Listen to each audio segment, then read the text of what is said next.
the police officers who were there did have body cameras. Correct. Okay. Now, both Detective Garcia and Sergeant Hernandez were supervising you that night, correct?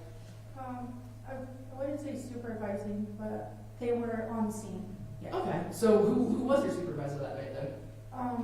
Detective Garcia is my supervisor, and I am the supervisor of my intel.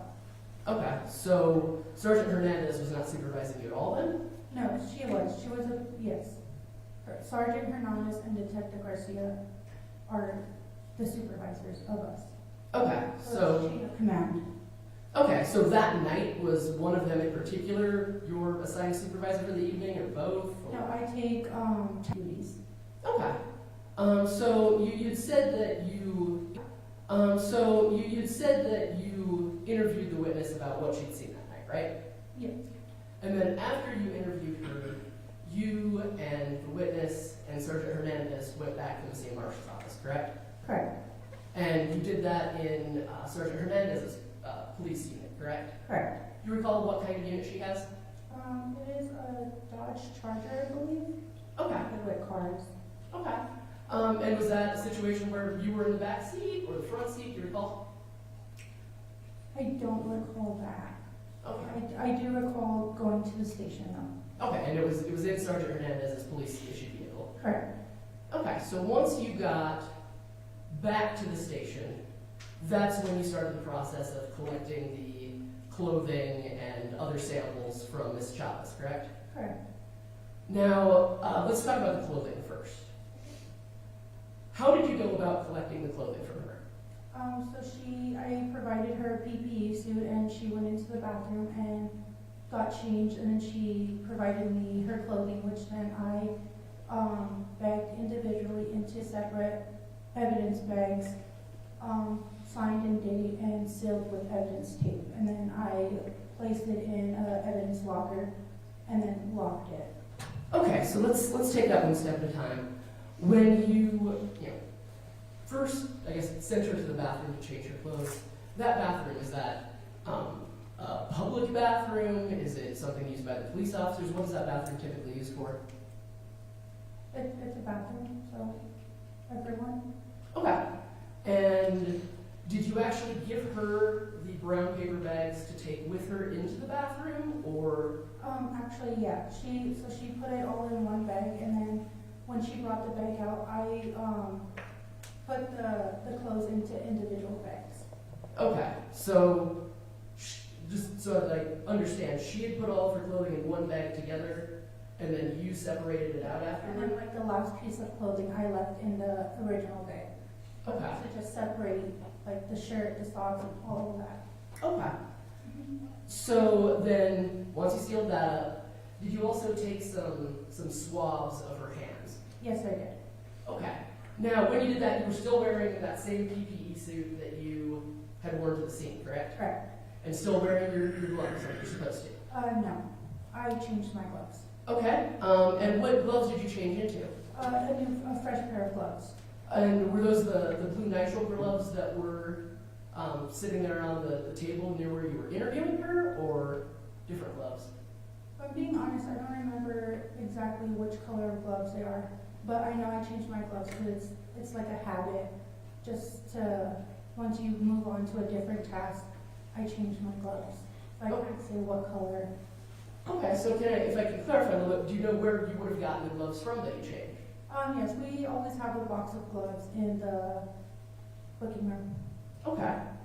So when, throughout the process of you interviewing her that night, and then collecting her clothes, collecting her swabs from her hands, when all did you change your gloves?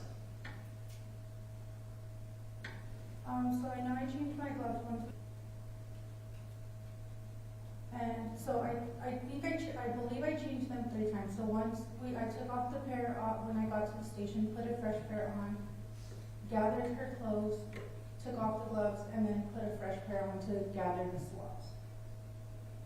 And those are all the times you changed your gloves that night? I believe so, yes. Okay, so you did the swabs of her hands. Now, after that, did you also collect hair samples from Yes, her? I did. Okay, and how did you do that? I asked the witness to pull out some strands of her hair. I don't want to do it. Okay. And then I gathered them and I put them into an envelope and I sealed it with tape, evidence tape, and wrote the date. Okay. And when you were doing that, do you recall how your hair was? I believe my hair was tied up. Okay. Might it refresh your recollection to look at the body camera footage from that night? Your Honor, I'm failing to see the relevance here. Yes, where are you going with this testimony? I mean, Your Honor, she is the one who collected these hair samples. I think the way that Believe the hair samples are in evidence or proposed to be in evidence. Are they going to have any relevance to this case at all? Well, Your Honor, the evidence that was collected and the errors that were perpetrated in the collection of that evidence do go to the lack of evidence that is presented in this case regarding the actual perpetrator of this crime. Let's move on. I'm sure that the jury has got an idea of what was done and not done. So then, in addition to the hair samples, you also took a DNA swab from her as well, correct? Correct. And how do you do that? So our procedure is to get swabs and swab inside her cheeks. Okay. And then after placing them into a container, sealing them, and putting them in an evidence bag, and putting them into the evidence locker. Okay. So the next involvement in this case you talked about with Mr. Wilson was your involvement in the search of a black Ford Explorer, correct? Correct. Now, you were not at the scene where that black Ford Explorer was found on the road, correct? Correct. This is the first time you saw it there at the Mesilla Marshal's Department? Correct. And can you describe for me the room that you first saw the black Ford Explorer in? It was in our fire station. Okay, it was in the fire station. Is that an area that Mesilla Marshall shares with the Mesilla Fire Department? Correct. So there was a fire truck right next to the vehicle? Correct. Okay. Now, when you first came upon the vehicle, I know that Mr. Wilson had shown you a photo of the vehicle. Your Honor, may I publish Exhibit 8, please? May, it's in evidence. And Your Honor, or I'm sorry, Ms. Martinez, does this accurately reflect how the vehicle looked when you first saw it that day? It does. So there were no additional seats? Okay. That's all I need from that. So, Ms. Martinez, do you recall whether when you were looking at all of the vehicle, I know it's not showing that, might it refresh your recollection to look at some of the other photographs you took that day? Again, Your Honor, relevance here. Overruled. Let's move it along. How much longer are you going to interrogate this one? Your Honor, I probably have 6 more questions.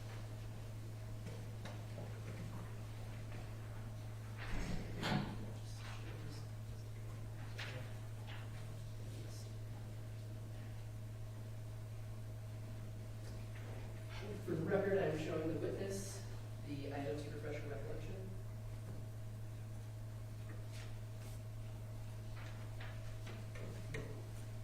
Leave the exhibits with the witness. Unless you're going to publish them. No, Your Honor, they were just to refresh your recollection. Should I Just show, leave them with the witness in case she needs to buttress the testimony after you ask your question. Okay. And Ms. Martinez, having the opportunity to look at your photographs, did they refresh your recollection? Yes. And were there any stickers on the vehicle? Yes. And then another one on the driver's side window? Yes. Okay.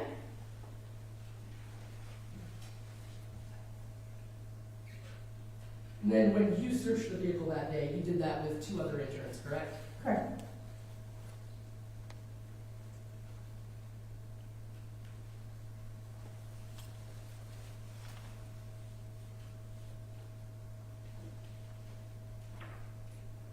And are you aware of what type of tow truck was used to move the vehicle from wherever it was located to the Mesilla Marshal's office that day?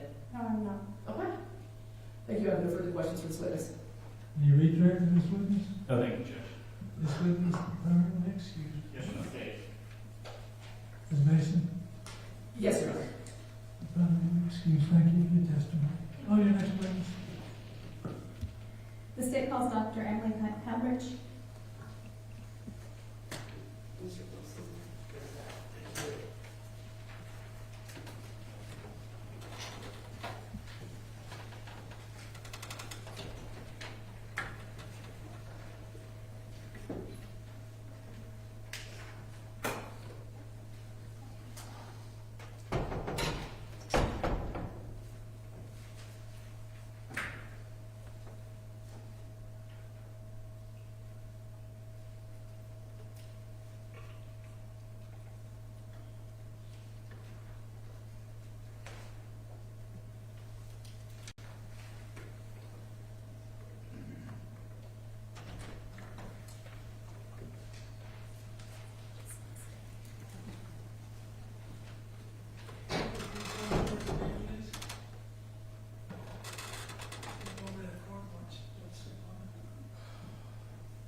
Raise your right hand. Do you swear or affirm to tell the truth, the whole truth, and nothing but the truth and nothing more? Yes, I do. I do. Let's see, please.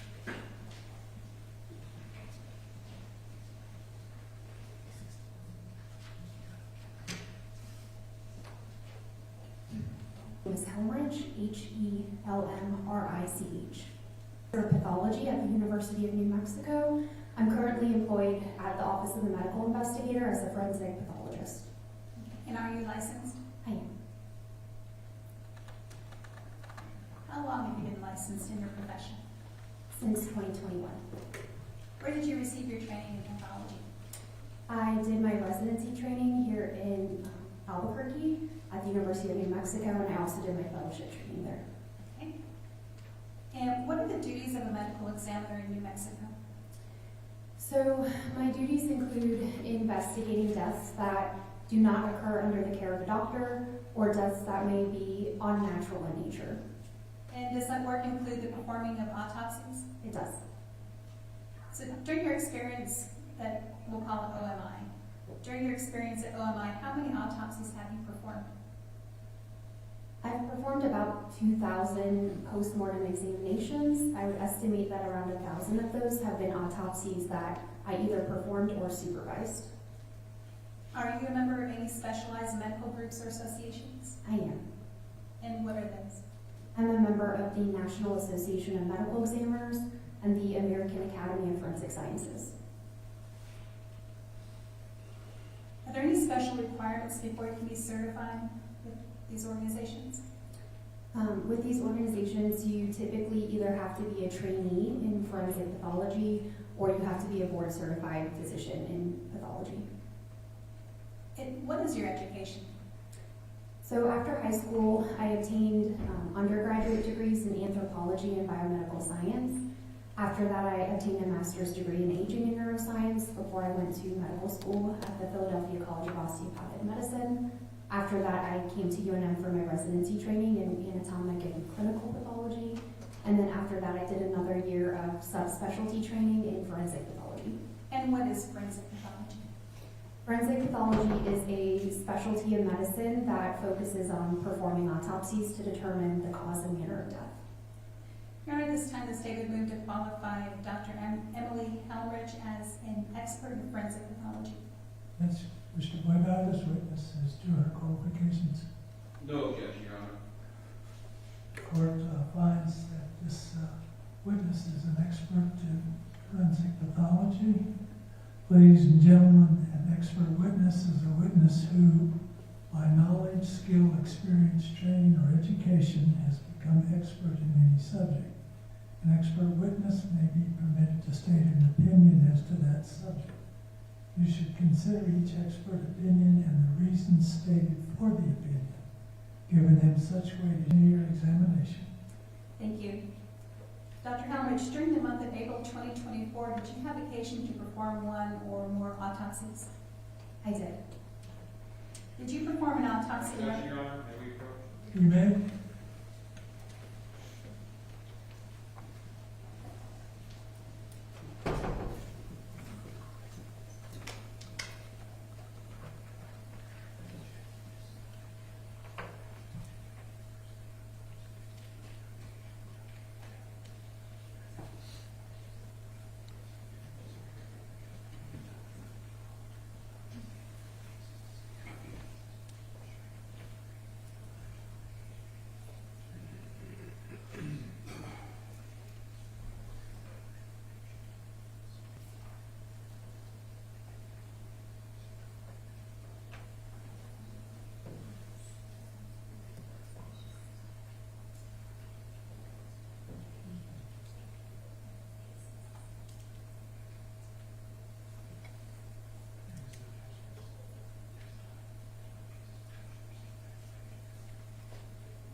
I'll just re-ask the question. During the month of 2024, and you may have answered this, I'm sorry, did you have a patient to perform one or more autopsies? Yes, I did. Okay.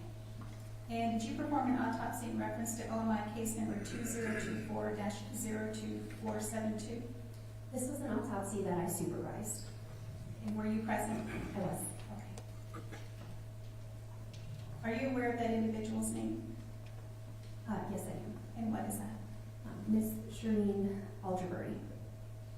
Madam, may I approach the witness after defense counsel with what's been marked as State's Exhibits 15 and 16 for identification purposes?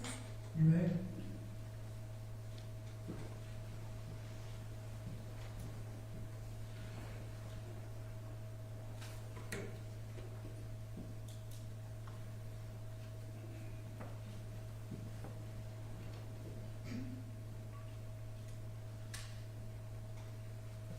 Dr. Helmrich, I've placed in front of you what's been marked as State's Exhibits 15 and 16. Do you recognize, don't tell us what it is, but do you recognize those? Yes, I do. And again, don't tell us what's in the photo, but how do you recognize it? I recognize these photographs because they're designated by our identification label as being photographs from this examination. And do you remember seeing what is depicted in those photographs? Yes, I do. And what's in the photograph, has it been changed at all? Aside from the black marking? No, they haven't, other than that. Your Honor, this time I ask to admit State's Exhibits 15 and 16 to evidence and publish to the jury. Mr. McCormick? Just prior objection, Your Honor. Those the prior objections, overruled. State's Exhibits 15 and 16 are admitted as evidence in this proceeding, and they publish them to the jury. Thank you. For the record, now retrieving the exhibits.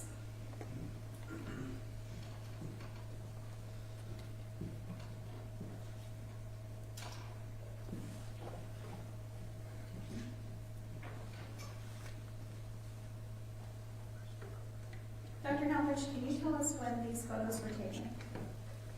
Both of these photographs were taken at the time of Miss Algeburi's autopsy. So this is Ms. Algeburi. It is. Now publishing State's Exhibit 15. A moment ago, when I asked you if the photo had been changed at all, I said aside from the black mark. Can you take the laser pointer, please, and reference what I'm referring to? And for the record, that is just for privacy of the individual. Can you tell us what else we're looking at in this photo? So this is a photograph taken of the front of Miss Algeburi's body. At the top of the photograph would be where her head would be. At the bottom of the photograph would be where her legs would be. So we're looking at the front of her chest and the front of her abdomen. In this photograph, we can see multiple injuries that are labeled with letter designations, and these are gunshot wound injuries. Are those entry or exit wounds? So letter A, we could not determine if that was an entrance or an exit wound. So that could be either an entrance or exit wound. Injury B is an exit wound. Injury C is an exit wound. And injury D is an exit wound. Now publishing State's Exhibit 16.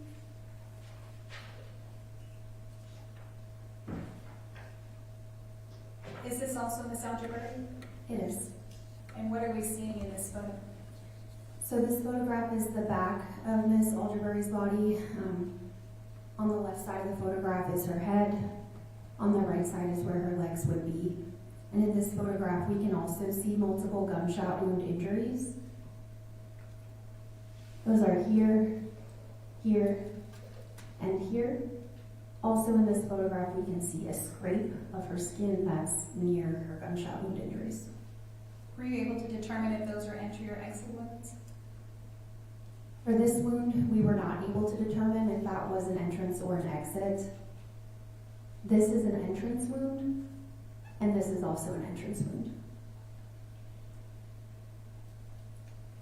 During the autopsy, were you able to determine what, if any, injuries internally were caused by the bullet holes, the bullet wounds? Yes, we were. And just describe to us what internally was injured by these shots. So, Miss Alderbury's gunshot wounds injured both of her lungs. They injured her heart, her aorta, which is the largest artery in the body. They also injured her diaphragm, which is the muscle that allows us to breathe. They injured her left kidney, her spleen, her stomach, and her liver. And her gunshot wounds also fractured 2 ribs on the left side of her chest, and they fractured her breastbone on the front of her chest. Can any of these injuries cause death? Yes, And did you form an opinion on the cause of death of Miss Alderbury? yes. And what was that? Gunshot wounds of the trunk. Did you form an opinion on the manner of death? Yes, And what was that? homicide. Thank you, doctor. That's all I have. May I cross-examine?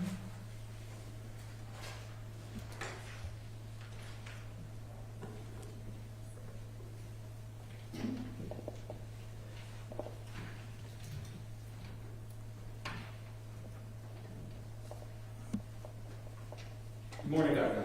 Morning. And so you said you were the supervising physician on this group, correct? Is that? Yes, Okay. And so at the Office of the Medical Investigator, as a supervisor, you supervise multiple autopsies at a time, correct? Or post-mortem examinations? it depends on the day, but typically I'm supervising anywhere between 1 and 3. 1 and 3? Okay. And those all happen in the same kind of, I guess you would call it, operating room. Is that fair to say? Yes, Okay. And that's just a big room, for the jury, that's just a big room where several autopsy areas, correct? yes, that's correct. And you, as the attending or the supervising physician, you walk between if you have on a typical day 3 autopsies, you're going back and forth between each group, correct? Yes, I am. Okay. And so you don't see every single step that happens, but you're closely watching each one, correct? Sometimes I can see each step, but sometimes I can't. On the day you have 3 autopsies going at a time, it's probably hard to see every single step, correct? Not necessarily. Okay.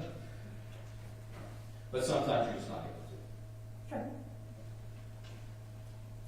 And do you remember if on this day it was one of those busy days, or if this was one where you were able to supervise the whole thing? View every step of that autopsy. So I would have for this one. And so that's why you're able to say, you're able to certify that everything was done true and correctly to all of your procedures, correct? Yes. Yes. And that's why you're also unable to say that, for instance, wound A in the first photo you saw, you couldn't tell if it was an injured or exit, because you were there to help supervise to see if you could make that determination. That's correct. I could not make that determination myself. And really, beyond entry and exit wounds and distance, you really can't tell much from a bullet wound. Is that fair to say? I'm not. You really can't give a good idea of how far away someone was from just the bullet wound on the body. Is that fair to say? Sometimes we can give a broad range, and sometimes we can't. Okay. And so when you say a broad range, you would mean like close, medium, or indeterminate. Is that the fair kind of distances? Our options are contact, meaning the muzzle was touching the skin when the gun went off. Close, meaning it was within a couple millimeters. Intermediate, which means within a couple of feet, and then distant is greater than a couple of feet. Okay. And you're able to do that primarily by what's left on the body when you receive it, correct? So, for instance, a contact one, there would be more than just a hole, correct? Yes, if there's no clothing on the skin between the gun and the bullet hole. And in that situation, what would you expect to see?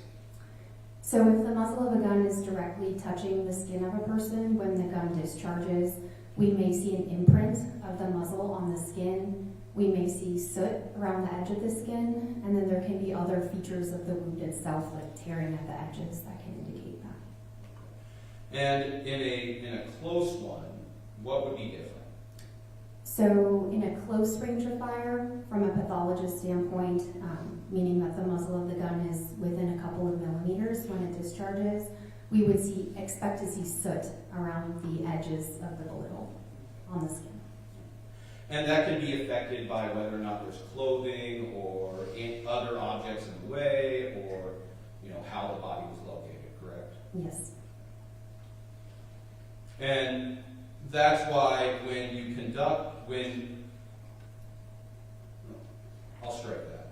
And in this case, you just couldn't tell any of that, is that correct?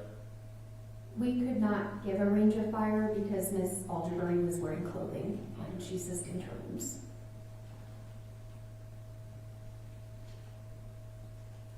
Could you tell, based off the autopsy, where the weapon was fired from? No. Can you explain more?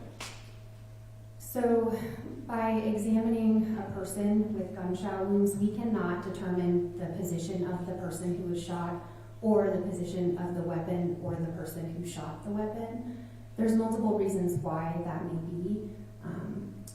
There can be movement between both people, so we can't say for sure how each person was positioned. Really, all we can say is where the bullet entered. And it's again because of all the other factors that happen in a shooting, correct? Such as if two people are moving during a shooting. Correct.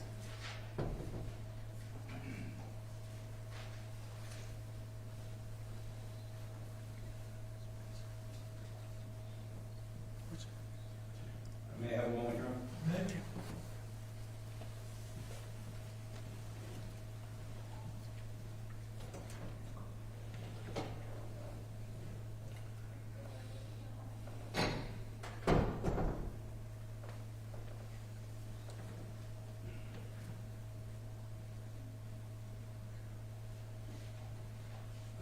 Thank you very much, Dr. Evans, for the question. Can you redirect this witness? No, Your Honor, thank you. That this witness be appropriately excused. Yes, Your Honor. McCormick? Yes, Your Honor. Thank you, Doctor. You're appropriately excused. You can go about your business. Mr. Wilson? Yes, Your Honor. The state will call Danny Stanton to the stand.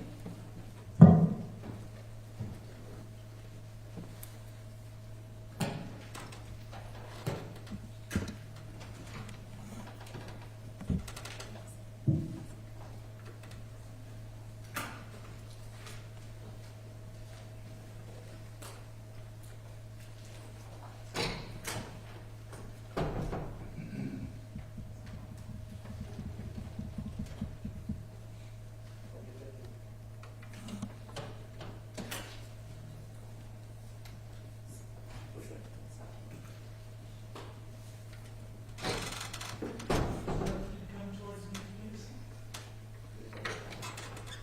Step over this cord. Don't step on it, please. Back up. There you go. Turn and face me. Raise your hand. You swear on the Lord to tell the truth, whole truth, and nothing but the truth, and that it will. Yes, I do. Honor. Yes, I do. Thank you. Have a seat. Sir, would you please make sure that microphone is as close to your mouth as possible? I believe it is. Thank you. Would you please state your name for the record? Yes, my name is Danny Stanton. And how do you spell your last name? Stanton. Thank you. Mr. Stanton, do you know an Oscar Sandoval? Yes, I do. How do you know him? He was a client of my family for many years, my dad, Okay, and and as well as mine through time, a few years. okay, and can you elaborate a little bit on that? Yeah, Mr. Sandoval used to come in and have his readings, spiritual cleansings, things of that nature. He became a friend of the family for years with his children. Okay, and so how would you classify your work? Well, I have people that come in for spiritual thing or cleaning, for that nature, spiritual counseling. So were you Oscar's spiritual advisor? Yes, I was. I had taken over my dad's workload for the majority of the point, for some years, yes, and I've known Mr. Sandoval a couple of years. Okay, so your testimony is that your father was Oscar's spiritual advisor, Primary spiritual advisor, yes, sir. and you took over that work after some time. Yes, sir. Okay. And how long had that occurred? How have you known? Off and on, because, you know, we haven't been to the house for quite some time, but, I would say the last year and a half or 2 years. Okay. And you've already described kind of what all that entails. How well would you say that you know Oscar Sandoval? On a level of 1 to Is 10. that like an acquaintance? No, well, he was a client of ours, so there was things that he would come in and talk about as far as a very good person, nice to the family. He used to go over and send flowers to my dad and my brother, which were buried in the same cemetery as his ex-wife. So, you know, he was a friend of the family. He would come over and eat and, you know, just collaborate, and we would talk about just life in general, you know, about his work and what do we advise him on what doing, you know, just giving him spiritual advice and friendly talk about whatever needed to be done. So it sounds like you were actually quite close. Would you agree with that? Well, I wouldn't say the matter of quite close, but as far as talking about just normal guy things at a certain point. And you knew his children? Yes, I do know his children. I do know all of his 2 boys and his daughter. Okay. Were you ever made aware of an incident that happened on or about April 1st of 2024? Incident with Mr. Sandoval, Oscar, and his wife. Thank you. We don't have to get into the details of that particular instance, but no, you're totally fine. So, after that incident, did Oscar ever reach out to you or someone that you know?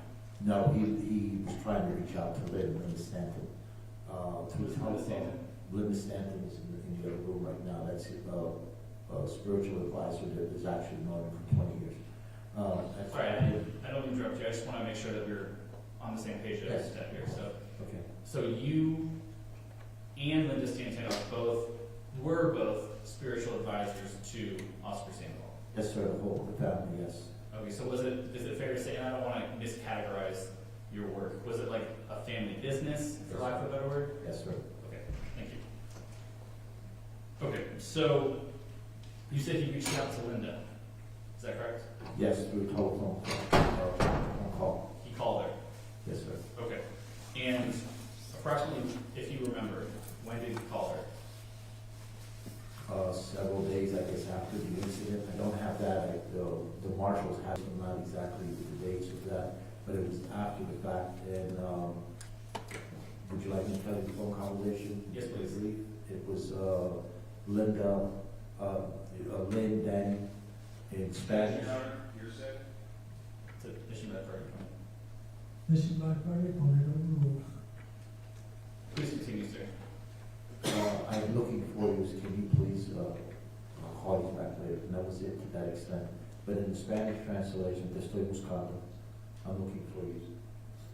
And there was another phone call asking to come over and see him in the church over in Juarez, which is called Cathedral. Okay, and is there any significance to that church? It's a large church, sir. It's been there for many, many, many years. And I guess that was a meeting process where he would be there to visit for us to see him. And so did you're saying he asked you to meet him at this church? Yes, sir. And where did you say the church was located? In Juarez, Mexico. Mexico? Yes. Okay. Across the border. Across the border? Okay.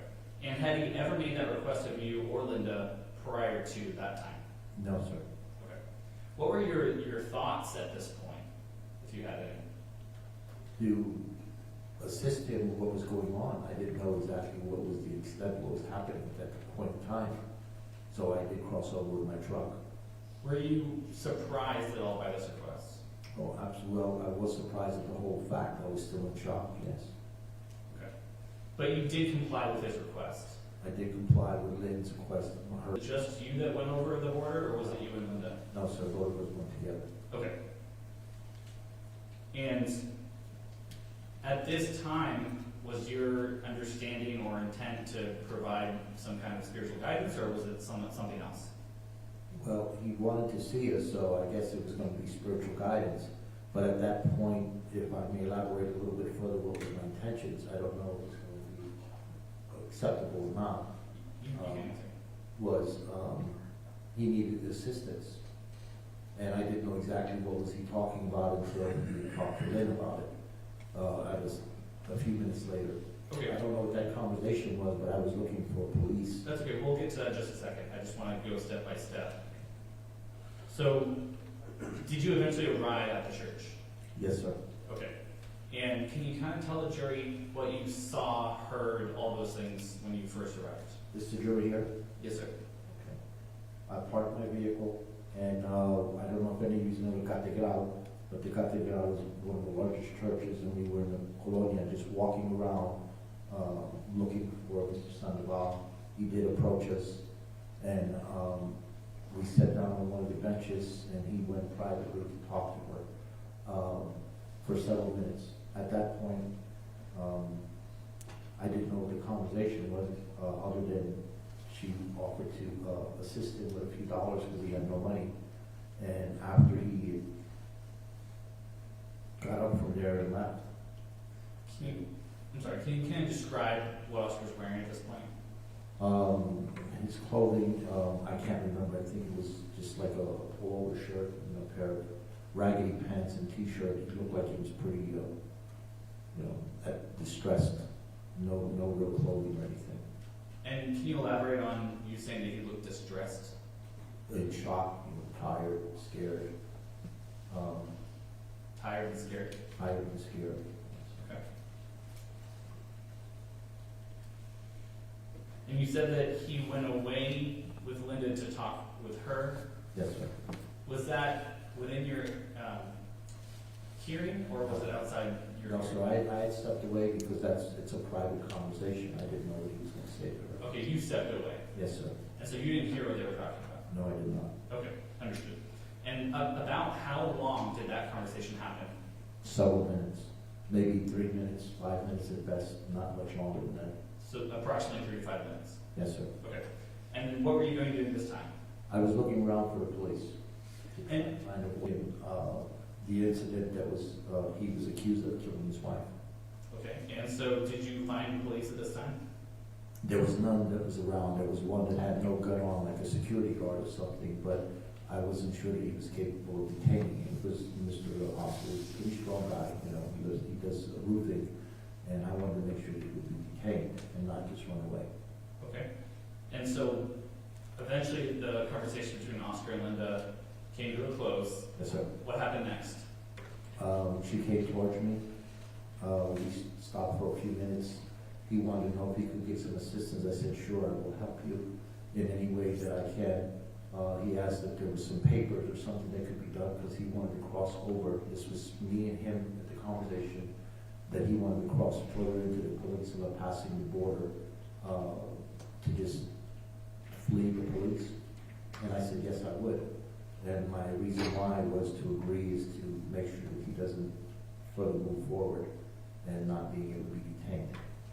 And then after that, we got in our vehicle and I came back towards the United States border, U.S. Okay, so your testimony is that you agreed to help him flee in order to make sure that he was detained. I would try and get him some papers or something from here, from the United States, or whatever, birth certificate or whatever I could find, because he had no documentation. And he was scared he would be detained because they stopped him at that border line, 25 miles in or better. They asked for papers and he had them. Okay.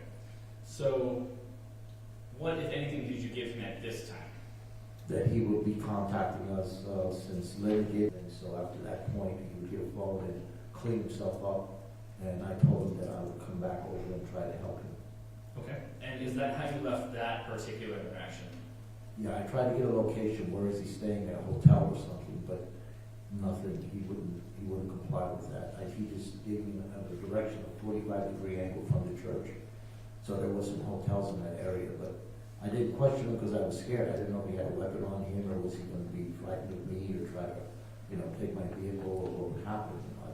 Plus, Lynn was looking at it, didn't want us to get hurt. That's understandable. Now, due to that, did you end the interaction there? Yes, sir. Tell the jury what happened next. Check. We gave our identification to Border Patrol, and they detained us. They handcuffed Linda Stanton, and they handcuffed me.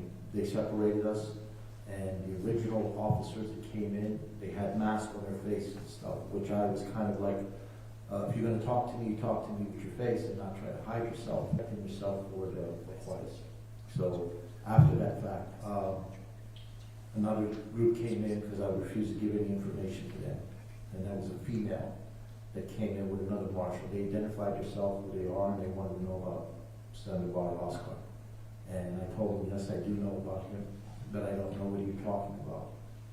And after they spent maybe about 20 minutes with me, and they told me exactly what happened, then I told them, yes,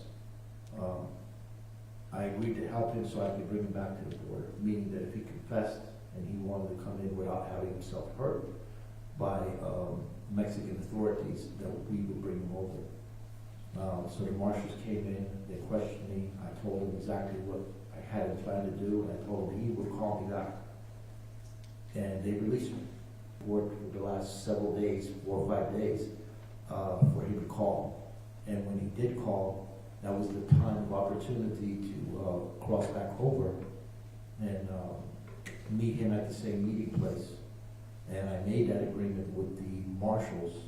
With a hand, I had a bag with clothes in there, shoes, toiletries, things to change in, and told him that I could get the help for him if it was needed. And once I did that, I gave him a picture of myself, what I was wearing, my vehicle, what I'm driving. And we met in the same area. I see him up, decided I got to get out. I waved at him, he approached me. And after that, they came up behind him. I knew they were there, I saw him. And they put a gun at him and told him to get down on the ground, which he did. And Oscar turned around and asked if I was the one who turned him in to authorities. But they rushed me out of there immediately from that point on. And that was it. I told the authorities that he's in custody. And I said, please make sure that I get back across the border without them detaining me again, which they did, and I went home. Did you have any other involvement in this instance? Thereafter, I had a marshal come into my home under the name of Daniel. I don't know his last name, Rodriguez or something. I can't remember the last name of the marshal. That's it. Anyways, he came to my property and he told me that he's been detained and what was the warrants, and that we're not detained or put in jail for any of the reasons for aiding and abetting or anything like that, because we were very helpful with the marshals in helping them and assisting. Then from that point, he said that there could be a hit out on me because of the phone conversations that were. Objection, Your Honor. Sustained. And so we don't have to go into what was said by anyone else, but as far as what you physically did you do anything else with respect to this specific instance? No, once he was detained, sir, that was it. My duties were over and done with. Okay. Your Honor, may I confer with counsel? May.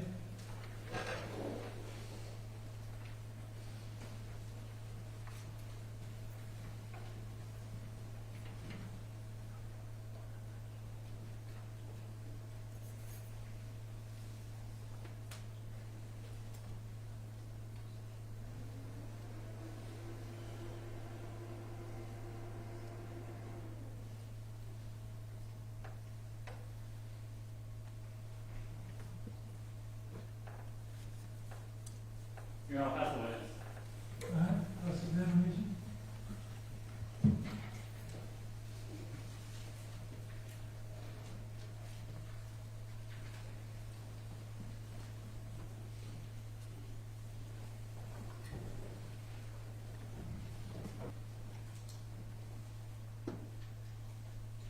Good morning, sir. Good morning. Now, your profession is as a spiritual advisor. That's correct. Right? You hold yourself out as Professor Stan. That's right.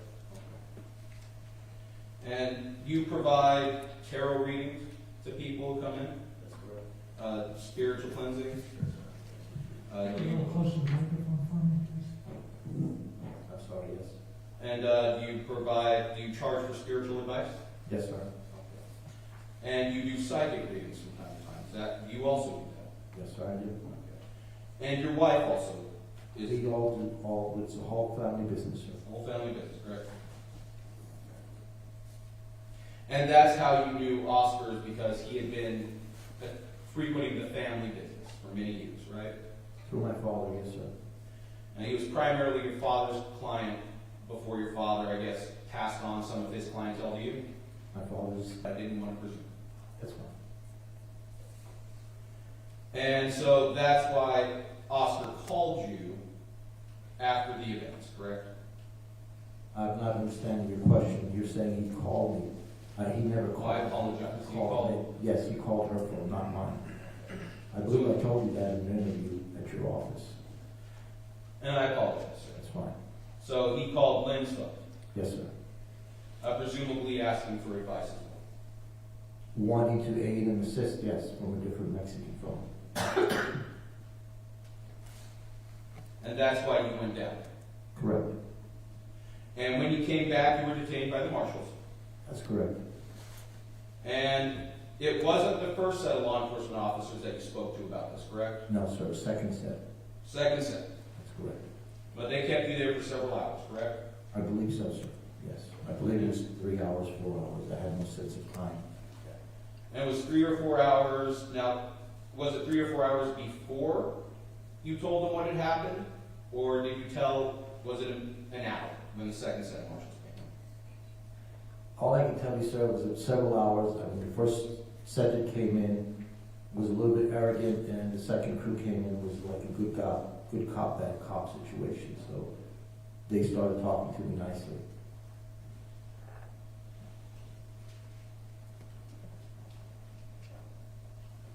May I have a moment, Mayor? Right?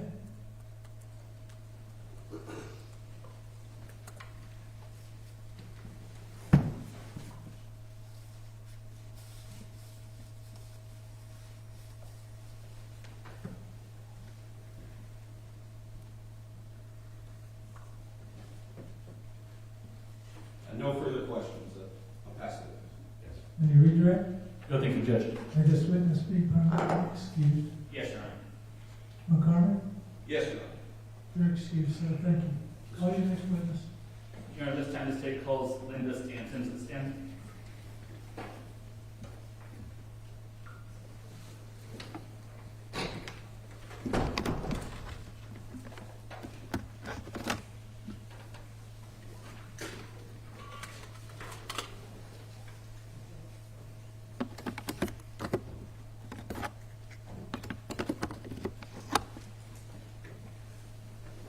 Ma'am, if you come towards me, please.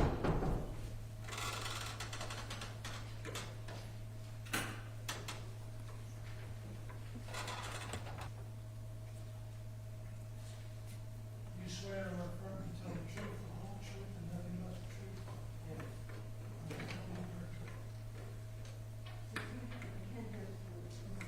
Do you need a hearing aid? No, I don't need a hearing aid. Well, we need to know if you need a hearing aid. Can you hear me? I heard. You swear or affirm to tell the truth, the whole truth, and nothing but the truth according to law? Yes. See. Yes. You may examine your witness. Thank you, Your Honor. And ma'am, would you mind actually moving to the chair right next to you? Yeah. Okay. And would you take that microphone in front of you and just place it close to you? Thank you. Yes, that's perfect. Would you please state your name for the record? Linda Stanton. Thank you. And Ms. Stanton, do you know an Oscar Sandoval? Yeah. How do you know him? For years.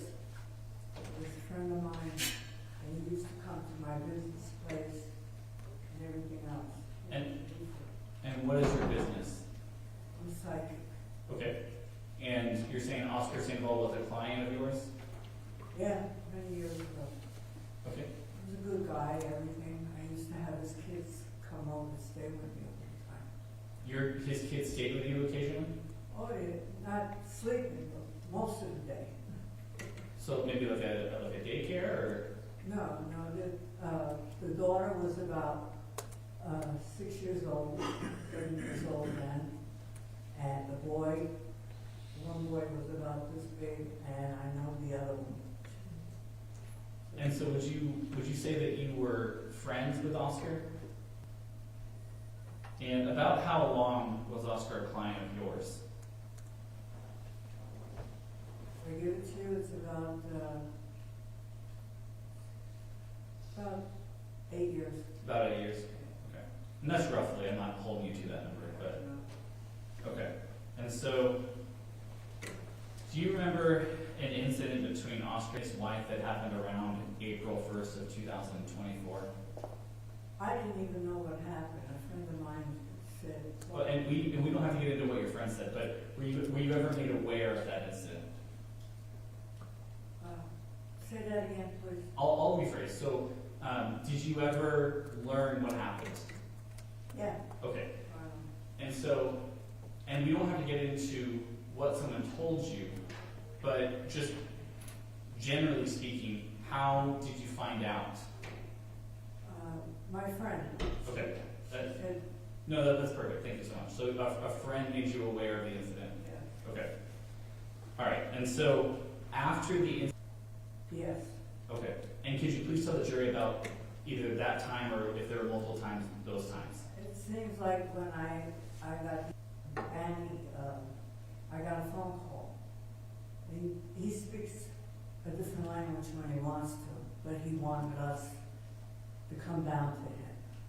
So And sorry, what do you mean by that? Come down to him. we were going to go to Juarez. Okay. Did he ask you to meet you there? Huh? Yes. And where in Juarez? It's over by the big church. I don't know the name. I haven't been there in many, many years. But it was a big church. Big church, yes. And- We went to the church. And where was the church located? Right in the middle of town, In where? in Juarez. Is that in Mexico? Yeah, Okay. So across the border? yeah. Okay. And you said it had been a long time since you had been to that church? Yeah, because I used to go and buy statues and stuff like that. And, but I never remembered where to get to it, you know? But, Right. No, that makes sense. Okay, so he asked you to come meet him at that church in Mexico. Did you ever meet him at that church? yes, not in the church. Okay. But around the church? We were upstairs, me and my husband, lit a couple candles, everything. Came down, because he said he was going to be around there. We didn't know. So when I came down and Danny, I'm walking, and in the back he touched me and stuff like that. He got me scared at first. So Oscar approached you from behind and touched you? Yeah, Okay. yeah. And did he say anything at that point? He says, I don't know which way I'm going and this and that, but he came and he wanted me to come and sit down and talk to him. Okay. All the way down from where the church is, it goes this way. And we'll talk about that in just a second. But before we get to that, what did you think was happening at this point? About the killing and everything you're talking about? Well, I want to know what you thought you were being. And he wanted to talk to me about what happened. And then he went a little crazy about what he said. He said, that's my wife, but if they put her in a jar or anything like that, throw her in garbage. That's exactly what he said. And that's the way he talked like that. Listen, I gave him a couple $100 and then I left. Are you talking about the conversation that you had, just the two of you? Well, my husband was sitting up ahead, but he wanted to talk to me. Okay, privately? Yeah, because I'm a psychic, he feared it's this, that, I don't know. Okay, so did he ever specifically? He needed money, he said, and I gave him $200. But did you just give him the $200, or did he ask for that money? I gave it to him. Okay, so he didn't ask for that money. Huh? Did he ask you to give him the $200? He was happy to have it, because he didn't have anything, he didn't have any clothes or anything like that. He said that he put earrings in his ears and stuff like that. He changed his whole, I don't even know if I know him anymore. You know, He changed his appearance, you said? yes. Okay. And he by putting earrings in his ears? And the nose, And the nose? yeah. What type of clothes was he wearing? Let me see, I think he had jeans, but I'm not definite sure. He looked like a bum then, he didn't have nothing. Okay. By that, do you mean he was disheveled, or do you mean something different? Excuse me? Was he disheveled, like were his clothes a mess, or do you mean something else? He had clothes with a bag, a little bit for himself, Okay. yeah. So he had a clothes full of, or a bag full of clothes. Not full, probably whatever he took, it was very few, but it was a bag. Okay. And so now I want to get to, you said that there was a conversation, 3 to 5 minutes, that the two of you shared at the church. Yes. Can you tell us exactly what took place during that conversation? In the church, he was sitting over there, and first he was talking to Danny, and then he came over to talk to me. Okay. I'm psychic, and I was his friend, and I used to do everything for him, but I couldn't believe what he did. What he said to you during that conversation. He said that he doesn't know what he's doing, but what I told you, what he did say was, I hope I can throw the ashes in the garbage. I said, what the hell are you talking about, excuse me? And that was it. And I said, look, we're leaving. Did he say anything else to you at that time? Wherever he had to go. And at that time, or right after that time, did he ever admit to killing his wife to you? Just what I told you. If she got her, what you call ashes, I'll put them in the garbage. He never told me anything else. So he never said that I killed her. Well, he did say it, and I says, I don't know what you did, I'm sorry, I just want to make sure I understand you. You said he did. how, what happened, and everything else with his wife. And I felt sorry. I said, what are you doing? You're crazy. That was it. So just to be clear, Oscar confided in you that he killed his wife? Well, no, he didn't actually say it, but we knew it because what happened with everything, and news, this, that. Right, but I just want to be absolutely clear about what your testimony is. And so I understand that you're saying that you knew based on other information, but right now we're just talking about Oscar, what he said to you during that 3 to 5 minute conversation at the church or around the church. Well, when he touched me from the church, we went down, all the way down there. Right. And then we decided to sit down, me and Danny with him. Danny talked to him, maybe you could help me to get this, a different place. I don't want to stay at this place and stuff like that. And when he was sitting with me, he came over to me. I just said, I love the kids, I love everything, and I just said, what the heck did you do? Are you going crazy or what? Because he used to come in my business place, and he wanted a cleansing and stuff like that, that's what he did. So, right before you left, did he make any other comments towards what happened with him and his wife? No, things up there, and that was before I even seen him from there. And I brought some things with me. See us, he called 3 times on the phone, but I didn't understand what he was saying. I called Danny, and I said, look, he don't have the number. He had a stupid phone or whatever he had. And then my husband called. That's it. Overall, that's good answer. Move on. Okay, and so interactions with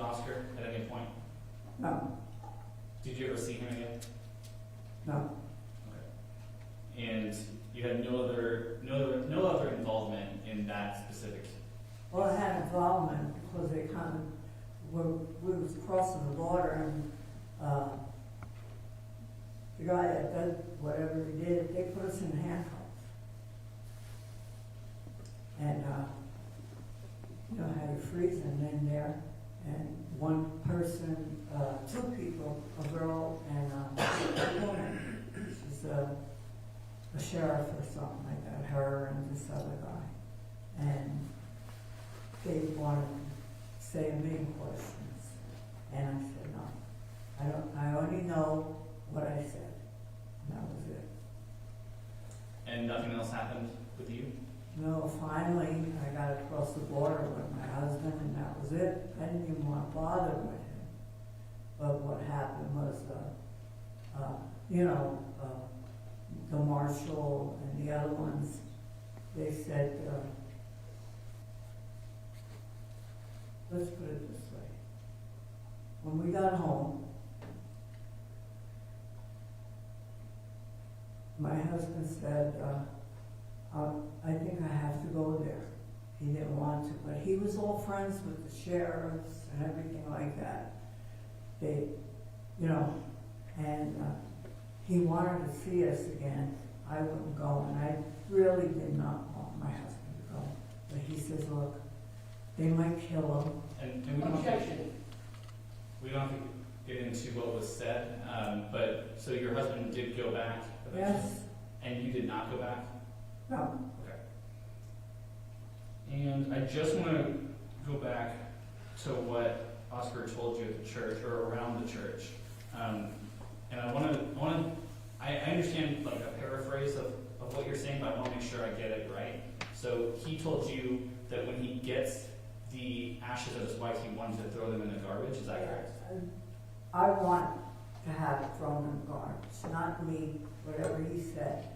And that was it.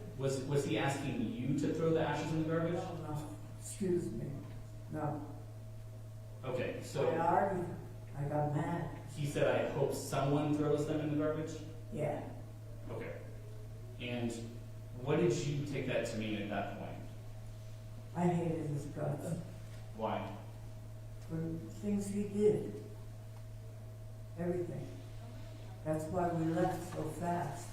And then the phone calls, and he, my husband went down there, and of course the sheriff and the other ones, they got together, and, Objection, you're saying? That's in the testimony, objection on the rule. excuse me? Go ahead and answer your question, just don't relay anything that somebody said. Just what was your husband did, you know. Yeah, he went down there and everything else, and, he was there again, and, Danny made believe he put a lot of clothes in the bag, because he said he didn't have any clothes, and, he started looking in the bag. I don't know about it. This is the part in my And so head. you weren't personally there on that. I was not personally there. Okay, and so let's just get back to when you were personally there. When he told you that I hope that her ashes are thrown in the garbage, what were you feeling at that time? I hated him. I Okay. hated him. How could he do something like that? You're an all pass witness. Cross-examination, Yeah, but moment, Your Honor. May?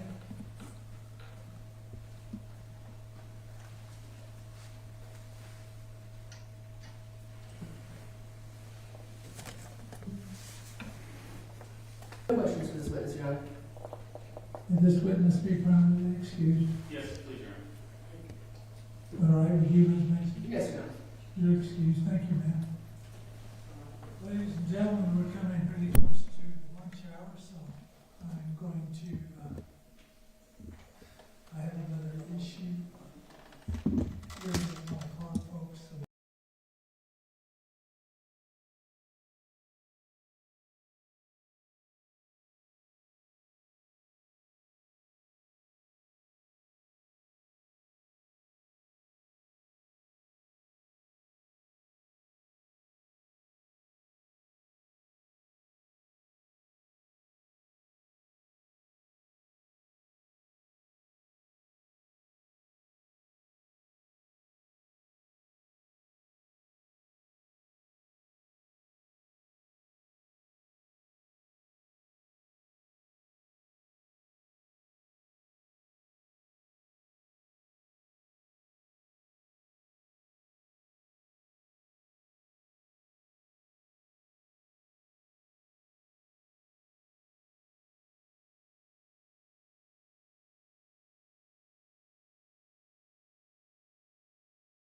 pedirles un consejo. Ajá, pero sí, ellos fueron los que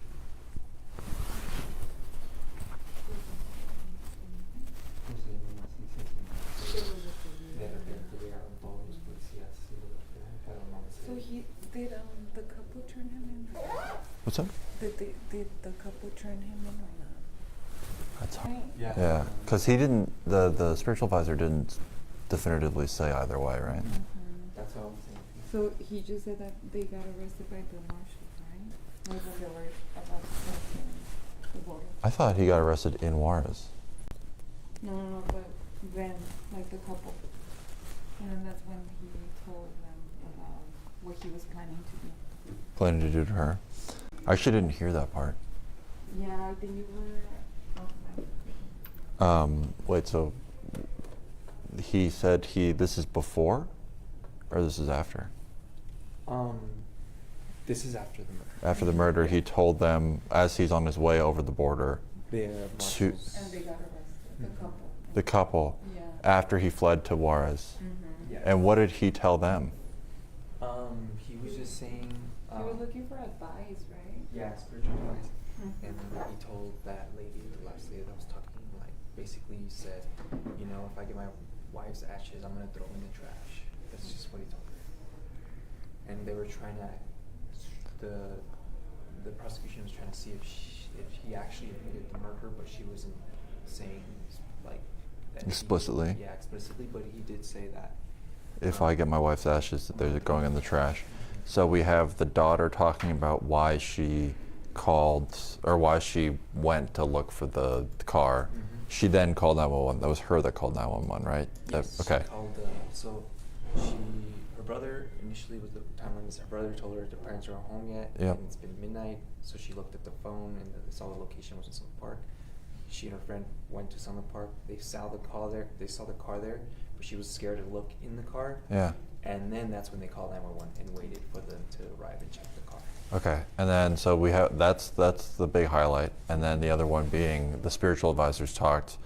These two spiritual advisors got arrested as he fled to Juarez. They got arrested, yeah. In Juarez. And they share with us that he told them that if he got his wife's ashes back, he would throw them in the trash. So those are the first two highlights. We're actually very active morning for the trial here. There's a lot of witnesses. Yeah, the biggest one is that the autopsy obviously just showed that she was shot. Oh, I saw that. That was crazy. Yeah. They also showed we're not going to be able to show it. No, I didn't get any of that. Yeah, I wouldn't. Yeah. It's also because it was real live, so. So I'm. Hey, how we doing? So Bells, I was thinking we play the SOT, and then I'll just sort of describe, like, this is the daughter talking about why she called 911 and why she was nervous. We also saw some pictures from the autopsy of the victim, and we also heard from spiritual advisors of Sandoval directly. They say that they were arrested right after he fled across the border to Juarez by Mesilla marshals, and they also say that he did not explicitly admit to the murder. No, like I said, he told them that if he got his wife's ashes back, he would throw them in the trash. So quite an active. So the spiritual advisors with him. Sorry, maybe.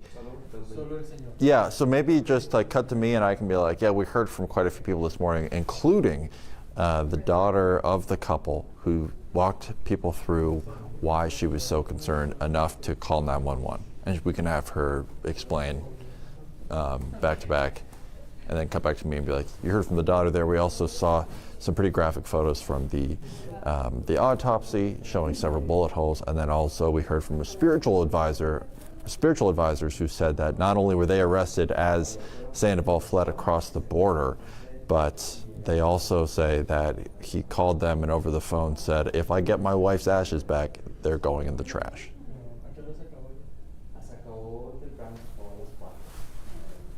Thank you. 4:30 from show, we're going at like 5:10. Okay. Or 12:10. Okay, just to clarify, the spiritual advisors, only one of them was with the guy when he was arrested. It was the man. All right, thanks. Sorry, we're going at 12:03. Sorry, what were we saying? The spiritual advisors, only the guy was with the Sandoval when he was arrested, not the lady. Oh, okay. Okay, gotcha. Thank you. What was the spiritual advisor's name? So it's Shireen Al-Jaburi and Oscar Sandoval, right? Yes. Okay.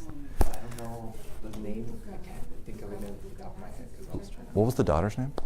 Daughter is Sarah Sandoval. Yeah, what's up?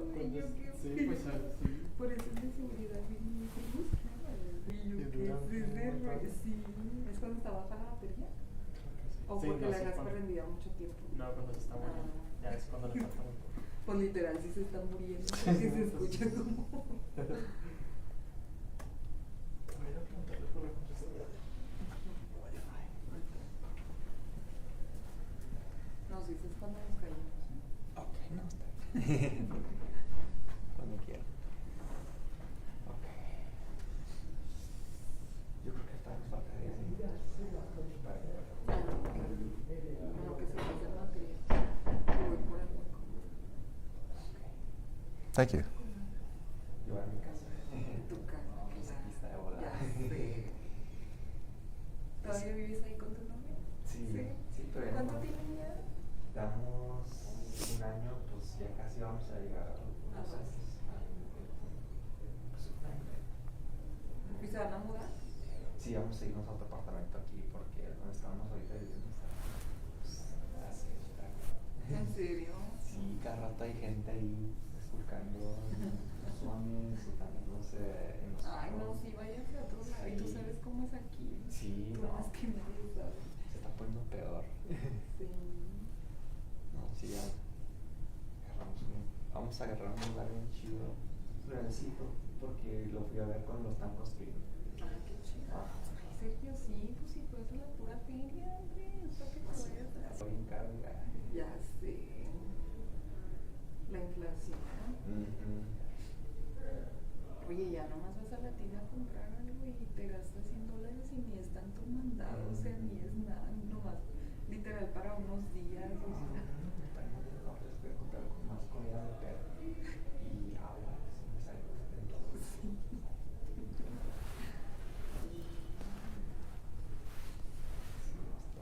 Ay. Ya terminé yo con esta. Ok. Esa la paso a... ¿O esta ya la paso también? Sí, también. Ah, ok. Esta es toda la segunda parte del testimonio. Esta nomás tiene, esta sí es la primera parte con la hija, el detective y los que la otra persona, pero también tiene la última que está hablando ahora. Vas a ver bars y entonces vas a ver el testimonio. Ok. Aquí lo paso.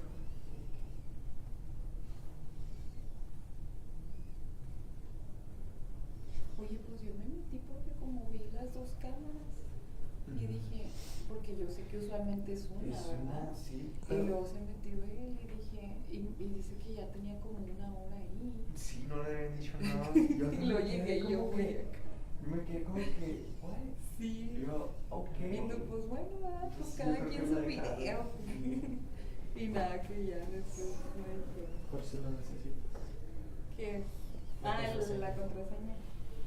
Súper.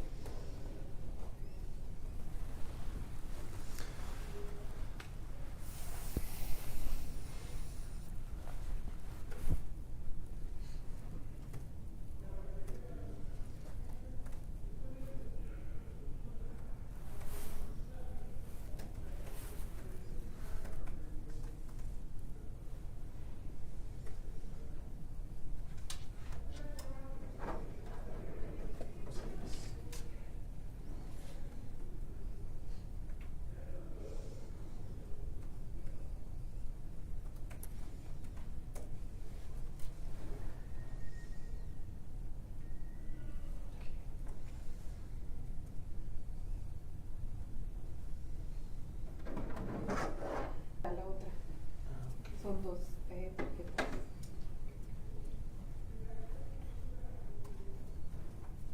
Híjole, Sergio, que no dijimos que a Telemundo no se lo íbamos a pasar, ¿no? Porque que Fax y Univisión son estaciones hermanas, pero Ah, sí. Ustedes con el 9, ¿no? No sé, pregúntale a Sergio porque Y sabes que no sé. creo que allá le dijeron que no. No idea why. Entonces ahorita vengo a cubrir caso de corte. No, ¿te gusta? A mí me encanta. Te interesa, es que muchísimo. Oye, antes no te tocó. He referred to her as his wife over the phone? El canal 7 usualmente siempre Told her, era yeah, nosotros, he told y se llama Tom, y se llama que- The spiritual advisor said if he got his wife's that, he said wife, that she said wife? She said wife's ashes, yeah. Interesting. Empezaban a las 8 y él estaba aquí. I guess he called her his wife. I'm just going to say Al-Jabari's ashes. Hedge. Él nada más te da el video de cuando llegas. Sí. No te da Thank you. de cuando no estabas. I like your shoes. Dude, Adidas, the 3 stripes, A mí sí me lo pasó, never fails. pero Thank you, they're all dirty now, but yeah. que what's They're his- made to be dirty. Yeah. Whenever they're white, it's like, Quería que nada más agarrara what are you doing? Yeah. Less than a minute. All right.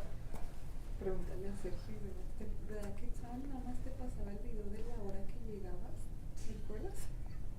Si tú llegaste a las 9 y empezó a las 8, te digo, él nada más. O de aquí para acá puedes agarrar el video. ¿Te acuerdas? Okay, sí, se retiró. Y hasta estuve pues. No, era bien sabio. Era muy estricto, muy enojón. Muy old school. Cuando se peleaban. Stand by splits.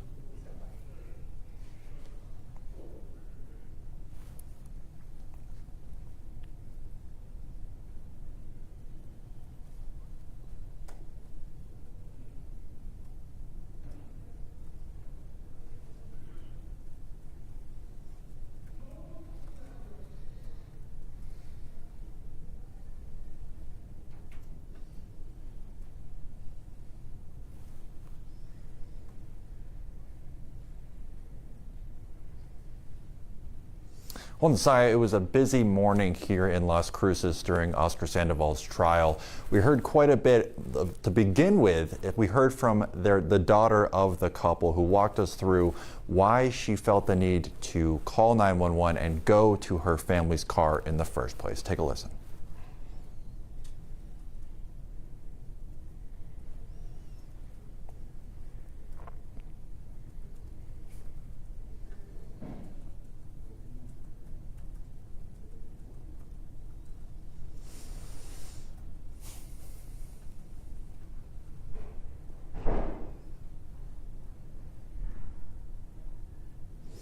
Well, that was the first part of what we heard this morning. The rest of the day so far has been a review of the autopsy of Al-Jabari, as well as a couple spiritual advisors of Sandoval, one of whom was actually arrested near the border as Sandoval fled to Juarez. Him and the other advisors recounted a phone call they had with Sandoval where he said that if he got his Al-Jabari's ashes back, he would throw them in the trash. So quite a lot of detail and some pretty harrowing testimony so far today. Obviously, we have the second half of the testimony for the rest of day 2 to go, so several hours left here at court.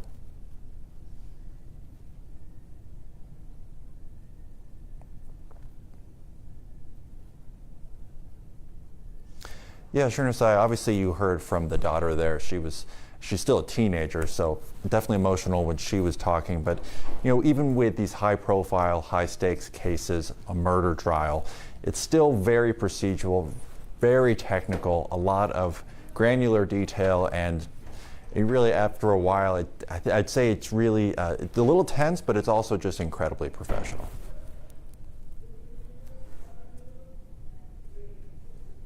Thanks, Nasai.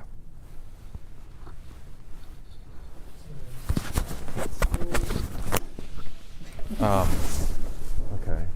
So.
Garcia, you said you spent a vast majority of the first day or so of this investigation at the Mesilla Marshals, correct?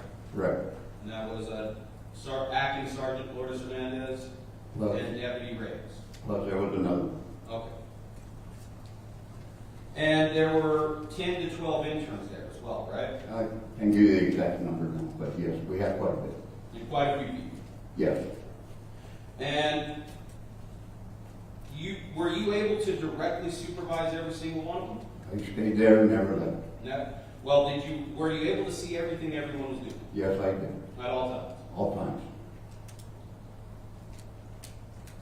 And in fact, you had stopped off at the Mesilla Marshals Department first when you first got the call, right? And I received the phone call, I went directly to my office. And that's where you also called all the interns, right? I told everyone, I told the two supervisors, Patricia Martinez and acting supervisor Heather de la Fuente, to call out the teams and meet at the office. Okay. And that's where you briefed everyone once they arrived. Right. And that's where they got into their personal protective equipment. One thing I ordered is I said, everyone get into PPE suits. We'll hook up the trailer, which houses our equipment, and then we'll proceed to the scene together. Together, correct? And that included putting everyone in some police cruisers. So that means some of the interns had to ride in the back of the police cruiser. No, I called for a second deputy to come and pick up others. Okay. So how many vehicles did you need to take home? 2 for 10 interns? My truck is 4-door, and then the unit that Deputy Baca was using was a Charger at that time. I believe it was a Charger or one of the other ones. And those are both fully certified law enforcement vehicles? Oh, yes. So they have Marking, cage and back? everything. Marking, red lights, siren, everything. Cage and back? Yes. And some of those deputies were transported in the back of those vehicles, right? I'm sorry. They were set in the back in the cages of the vehicles? Some of them, yes. In their PPE? Yes. So did you have them change into new PPE when they got to the scenes to prevent cross-contamination? We, once we got to the scene, they stayed beyond the crime scene gate. And they were in the same suit as when we got there. Okay. But at some point they went into the crime scene, right? Once I gave the command, yes. Once you gave the command. Yes. And some of them were photographers, and those were the first people to go, right? Very first. Okay. In the same PPE suits they'd ridden over in the back of the police cruiser? Yes. How did you assure that they didn't cause cross-contamination of the scene with those same PPE suits that have been sitting where?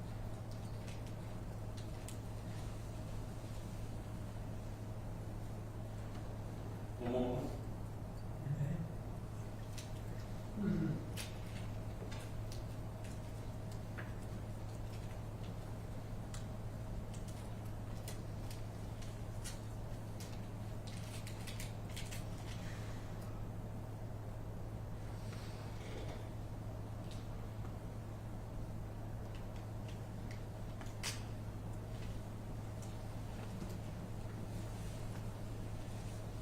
And Detective Garcia, while you were on that scene, you weren't able to go up onto the berm where they located some evidence, correct? Oh, I did. You did? Oh, yes, sir. So you remember talking to me previously? Yes. Giving a statement? Yes, I did. So you remember telling me you weren't able to go up on the berm because you had back issues? No, I went up to the bottom. The reason I don't go up and climb the berm is because I've had, and I mentioned it or PTI, that I have hip replacements, 3 of them, back surgery, and I'm very limited. So I did not climb up, but I stayed at the foot of the berm and the stream. And you had to instruct interns to take several pictures because you couldn't personally observe anything up there, correct? Well, from the very top, no. But from where we were at the berm, yes. And so you had had a hip replacement, so it was making it difficult for you to climb steep hills? You know, they've had 3 hip replacements, so very hard. And this is the first murder the Mesilla Marshals has handled in quite some time, is that correct? That's my understanding. About 20 years until this. Well, even probably more than that, because when I worked at LCPD, I retired from there. It was usually, if they did have one, and I'm not aware of any, but if they did, probably another agency took over.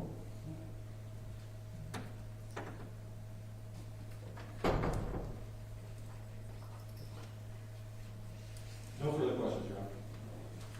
Redirect this witness. Yes, yeah.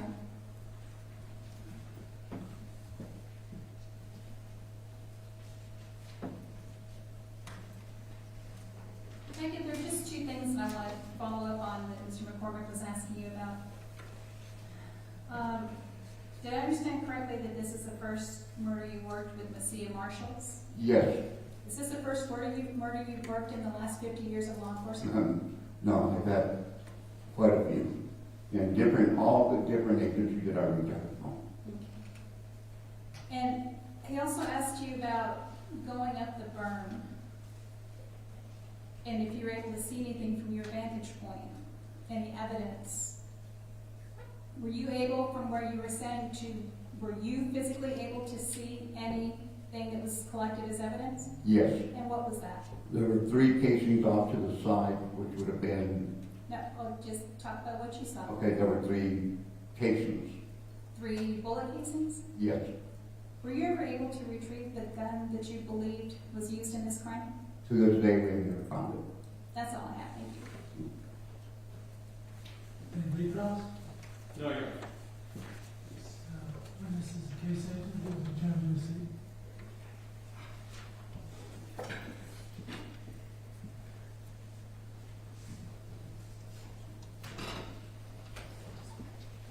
All right, next witness. Your Honor, this time the state rests. Ladies and gentlemen, the state having arrested, we've got some matters to take up outside your hearing, so we will escort you to the jury room and get back with you as soon as we're ready to proceed further. Please back to the jury.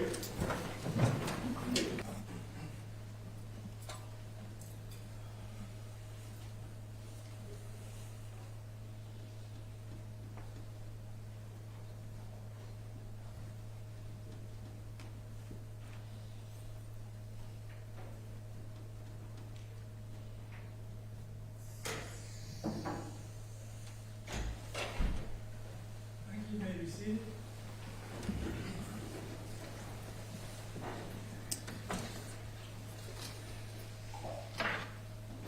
Having rested,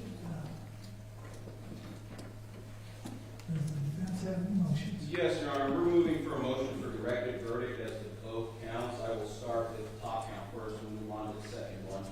One, Your Honor, we would say the state has failed to present sufficient evidence presented in the light most favorable to the state to support the charge of murder in this case, Your Honor. At this point, they cannot put my client at the scene. They can barely put my client at the border of Mexico. At this point, the only person who has even come close to identifying my client is his daughter, Oscar Sandoval, who hadn't talked to her family that day, couldn't say what they were doing or what was going on, did not have any involvement until according to her, she learned that her parents had not returned home.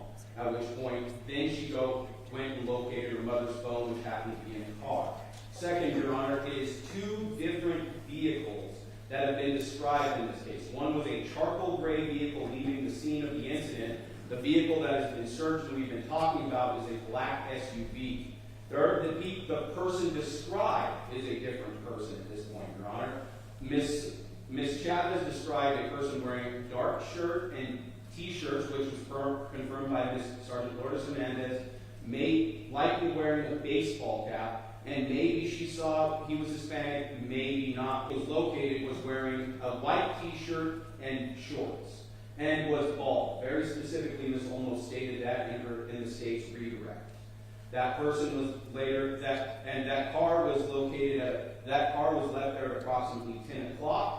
It was 2 a.m. for Ms. Sandoval before she located the vehicle, at which point no one could say who went in or who went out or who did anything with that vehicle. It was almost 4 a.m. before law enforcement and the foreman also arrived and I believe seized the vehicle, if I'm remembering Detective Segoviano's statement correctly. So there's nearly a 10-hour window at that point, Your Honor, where somebody could have done any number of things to that vehicle while it was sitting there in that vehicle. The only evidence they have had is a bullet defect that they cannot connect to any incident at this point, as they have no forensic evidence of any rounds being fired. The bullets were never located to say if they were even fired from the same weapon. No weapon has ever been located. This has never been located. And the only evidence that the state has of my client did anything is a statement saying he hopes that his girlfriend of many, many years, the mother of his children, her ashes are thrown into a trash can. While callous, while cold, that is not evidence of murder, Your Honor, in this case. There is no evidence of my client at the scene. The only evidence they have that Ms. Al-Shaburi was even at the scene was through the identification that they learned of through witnesses who were not testifying today and their fingerprinting procedures. So at this point, the only way they even put the victim at the scene was through the case agent's testimony at this point. They have a completely different vehicle leaving the scene. And in fact, Your Honor, I do wish to add that the vehicle that was described was a gray Ford Explorer like SUV with 0 stickers on it. The vehicle that was located, Ms. Mason pointed out, had 2 stickers, one on the back corner of the windshield and one down by the license plate reader. They have no license plate number that they can provide as evidence in this case. And the person that left the scene was in completely different clothes from the person leaving the vehicle. And it was several days later before Mr. Sandoval was eventually detained, at which point they have presented no evidence of any clothes, any blood, any sort of forensic evidence that could lead anyone to connect Mr. Sandoval to the crime, other than the fact that he was her partner and that he was also not there. And so at this point, Your Honor, I'm asking for a directed verdict as to the top count of murder. As to the count of aggravated assault, the state has failed to present its evidence in this case. The only evidence presented is through Ms. Maria Chavez, who, whether or not you believe that both statements of he did not point a gun at me versus he did point a gun at me can be true, at that point, I don't know what washes, Your Honor, at this point. She sat there and said both statements are true. One time he pointed a gun at me, one time he didn't.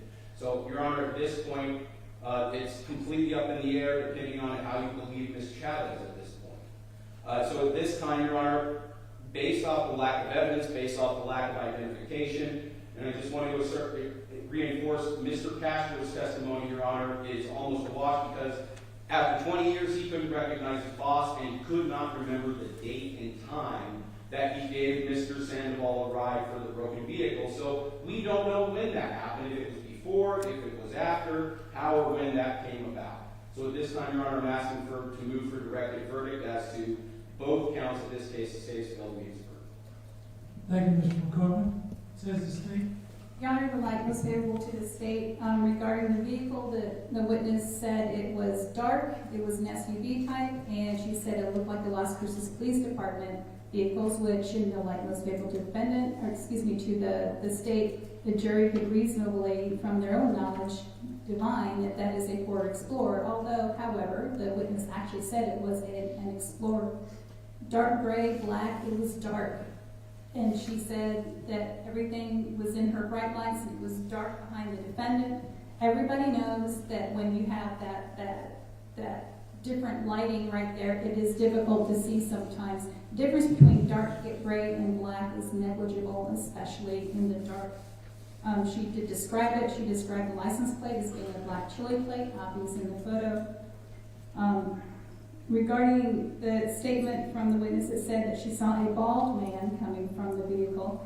If you look at what was admitted to evidence, the defendant's identification, you'll see that his hair was very close shaven, which could easily be confused for a bald person. Your Honor, I'm going to object to that. That's evidence, that's facts, not evidence. His ID is in there. It was found in the vehicle. It's in evidence. Objection overruled. Continue, Ms. Garcia. Thank you. Let's see. The witness described the car. The daughter was concerned because either one of them came home that night. The jury could could infer that, she said, well, she didn't have to infer, the witness said that they were expected to be there, that was the first time that it happened. She tracked her mother's phone, found it in her father's car, which was identified as being registered to her father. There was a shoe in there. There was testimony that the victim was barefoot. There was a female shoe in the defendant's car. It was clearly the last place that she was. The defendant's identification was in the car. Clearly, if it was stolen or somebody else's, they would have taken that. There was an iPhone in there. That car was the last place that both of them were. And then we talked about the conversation in Mexico. Linda Stanton said, "What the heck did you do?" And his response was, "We need to put her ashes in the garbage." And she said, "I hated him for what I knew that he did." So, you know, in light most favorable to the state, I think first-degree murder should survive this motion. Ask if he denied as to that. And as to count 2, aggravated assault with a deadly weapon, the witness stated that she said that he did not point at her because she was afraid of retribution. The jury has seen the demeanor of some of the witnesses, which, in my estimation, maybe theirs, I don't know, light most favorable to the state, was fearful. And she said, "I was afraid of retribution. That's why I said that. He did point it at me. She was scared for her life. She did not want to get shot." She evidenced that by throwing her car into reverse to get away from him. And then when he went away, then she pulled up to try to help the victim. So the state believes that we have, the state would ask that directed verdict be denied as to count 2 as well. Thank you. Can I reply, Your Honor? You may. Thank you.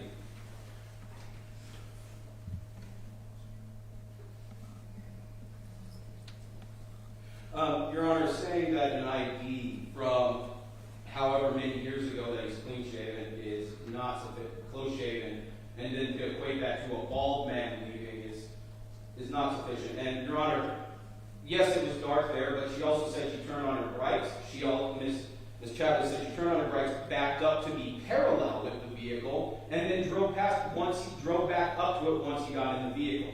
She had ample time to see the vehicle. She has never said it has been anything other than a gray Ford Explorer-like SUV like LCPD uses. LCPD doesn't use gray vehicles. So she was clearly referring to the shape of a Ford Explorer, one of the most popular vehicles in the United States. She's talking about a gray one. As you've seen in the photos, it is clearly black. And so, Your Honor, in the vehicle, they found one shoe. They didn't find a set, they didn't find a kick, they've never found more than one shoe in that vehicle, and they didn't find any shoes on her. They do not know they have not proven where she was, how she got there, other than she arrived in a vehicle. They have not put Mr. Sandoval in that vehicle. They have put him in a vehicle, and I don't even think I honestly giving them that point. I don't believe they put him in any vehicle at this point. Mr. Cosme Castro can't tell you when Mr. Sandoval came up and said, "I need a ride, my car broke down." And again, Your Honor, all of this evidence that they're pointing to say she was the last person in that vehicle was located after the vehicle was left for quite some time, unattended, on a street, where anyone can come in and out. And on top of it, and again, Your Honor, as to the ag assault charge, Ms. Chavez's statement was that she remembered that he pointed at her after she had a dream about it. And then when Ms. Garcia asked her, "Did you tell Mr. McCormick you were scared what was happening? You were scared of retribution?" She said, "No, I did not tell him." And so there was no reason for me to believe at that point that she was being anything other than truthful when she said he never pointed a gun at me. And then that she clarified, "Well, he pointed a gun at me because it came to me in a nightmare state." So again, Your Honor, I'm moving for a direct verdict as well. Thank you. Court finds that there is sufficient evidence in the light most favorable to the state to submit count 1 and count 2 to the jury. Is the defense intending to present any witnesses? No, Your Honor. All right. What I'm going to do is bring the jury back in and advise them that the state having rested now it's the opportunity for the defense to present witnesses if they choose, but they do not have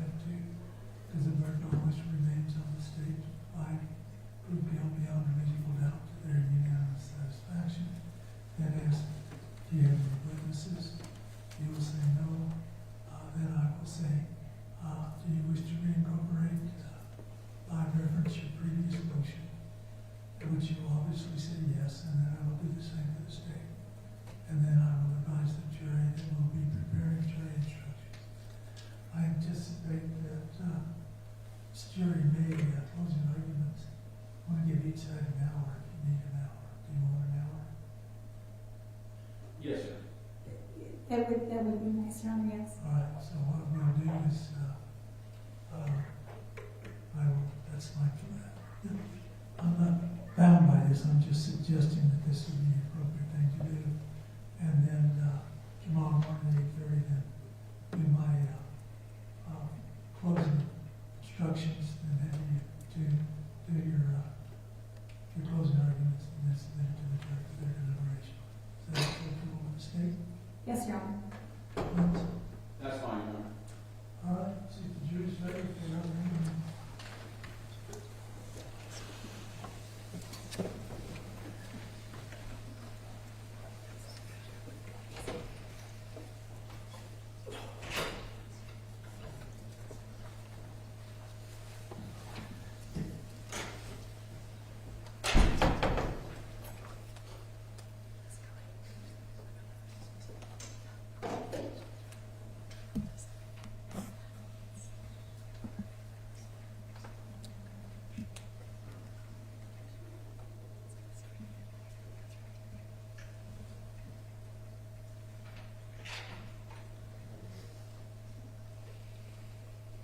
Please rise for the jury.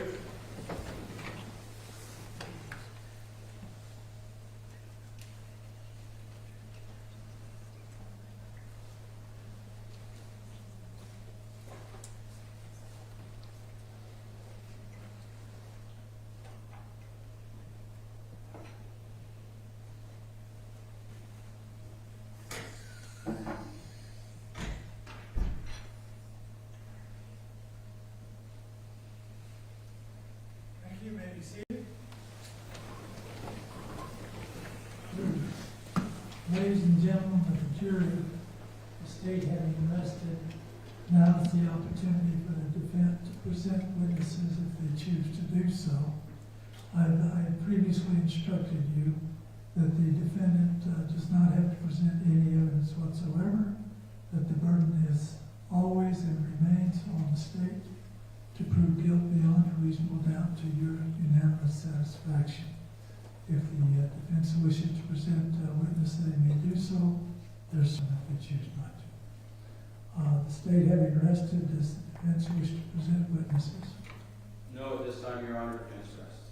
All right, the defense having rested, the motions to be presented, I'll ask each of these attorneys. Mr.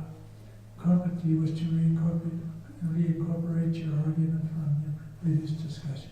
I do, Your Honor. So ordered. Ms. Garcia, do you wish to reincorporate your response to the arguments contained in the motion? Yes, Your Honor. Court will accept that and rule accordingly, as it did previously. Ladies and gentlemen, we're going to need to do jury instructions, and I've discussed the matter with these attorneys. They each believe that they need 2 hours. I don't know what'll scare you. 1 hour each for closing argument, and I will take my closing instructions to you, the jury instructions to you. Take approximately 25-30 minutes, which we will not be able to meet that goal and get this case to you today. So what I am going to do, sometimes I ask for a poll, sometimes I don't. I'm not going to ask a poll this time. We're very much ahead of schedule. So what I'm going to do is I'm going to recess you till tomorrow morning at 8:30, and we will take care of the business that we have to take care of and be ready for you by that time. If you get here at 8:15, all of you are here, and we're available, then we might start at 8:15, but we will start no later than 8:30. So with that, I'm going to give you my recess instruction. You have obviously seen, I've discussed the cameras in the courtroom, so I must caution you that you're not to watch television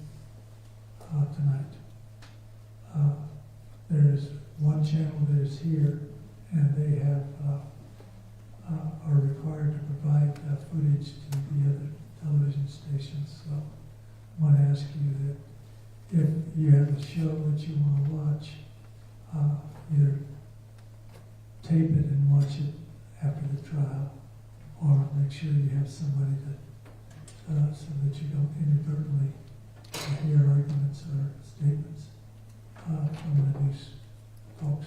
Understood? Everybody understand that? Yes, sir. Get yourself a book and have a nice quiet evening reading your book. And don't let anybody tell you that your case is on TV, and make sure you tell family and friends. If you see something while I'm reading in the other room, don't tell me what you saw. Understood by everybody? Yes, sir. All right.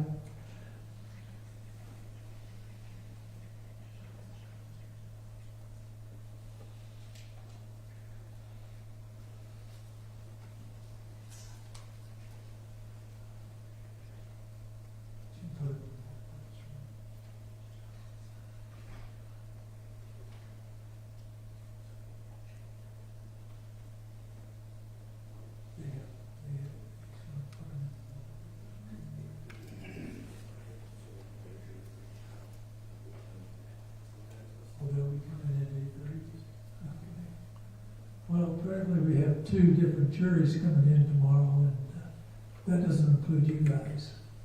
So, as you know, you assemble in the grand jury room or the multipurpose room in order to get all of you together at once and then bring you down here. What I'm going to do is have you recruit Christy or another bailiff, and instead of having to delay this jury, we'll escort them as they come in. And if they all come in one bunch, you just hold them there and call for help. And we'll transport it to the jury room, and they can wait in our jury room until everybody's assembled. Is that all right with you folks? You don't mind putting up with each other in the jury room that you're going to be sharing tomorrow and maybe the following day? Okay, you're getting along well enough? Okay. Then I will read you my recess instruction with permission of my bailiff. Is that all right with you? Okay. During the recess, do not discuss this case with other jurors or with any other person, or allow anyone to discuss the case with you or in your presence. Avoid any publicity this case may receive. Do not read, listen to, or watch any news accounts of the trial.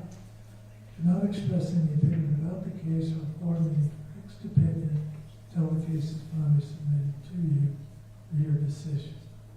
With that, enjoy your evening. We will see or hear in bits and pieces maybe, but all together by hopefully 15 no later than 8:30 tomorrow morning in the jury room. With that, enjoy your evening. Please rise for the jury.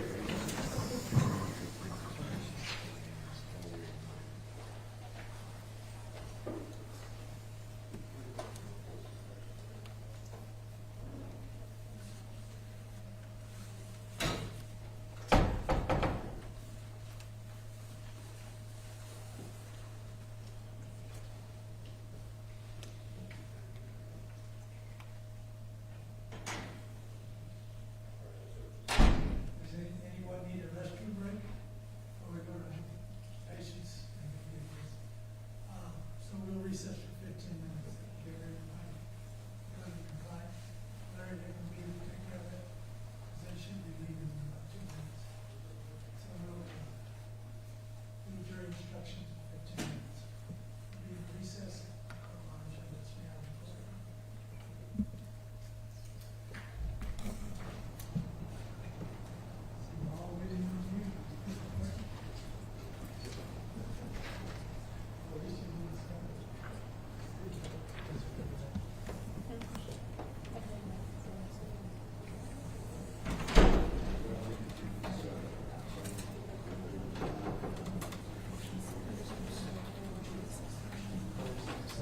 So I told Ken I'm going to smush stuff I was supposed to do for the second and first, just a quick recap. So the second one, I'm going to do closing arguments. But assuming that's all in here. I'll send you that right now. Next one. Closing arguments are tomorrow, but this was just that directed. Yeah, the last thing that they said. Closing arguments tomorrow in front of the jury at 8:30. You and I'll. 8:15. So you and I will be back here tomorrow morning, for sure. I'll be here. I think it's even worth bothering the daughter until tomorrow. I will try to ask the lady next to her. Basically, to advocate. With a Ask her. That's okay. Ask her if they want to do That's fine. maybe like they can to address. That's fair. Journalistic ethics. I think I'll.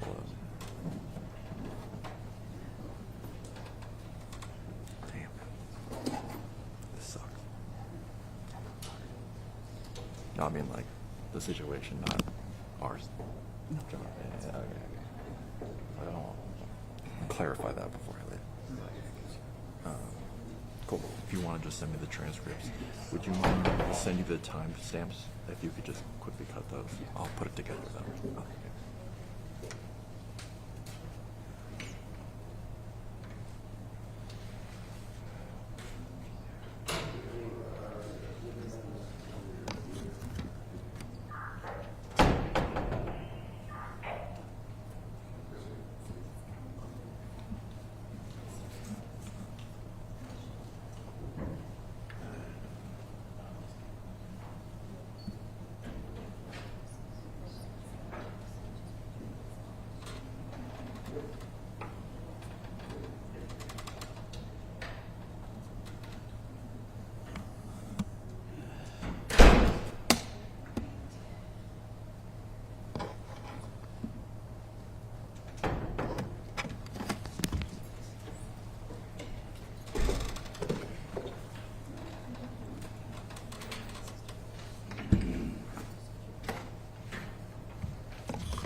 the different variations.